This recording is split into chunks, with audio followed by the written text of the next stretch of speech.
ചേർന്നിരിക്കൂ.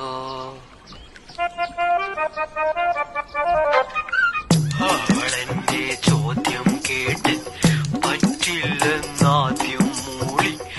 എന്നാലും അവളെന്നിൽ കയറിക്കൂടി, പെണ്ണ് കയറിക്കൂടി.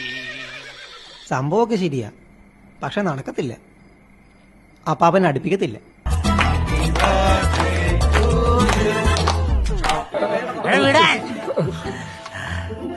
എടാ നായിന്റെ മോനെ, നിന്നെ കൈ കിട്ടാൻ ഞാൻ നോക്കി നിൽക്കുവായിരുന്നടാ.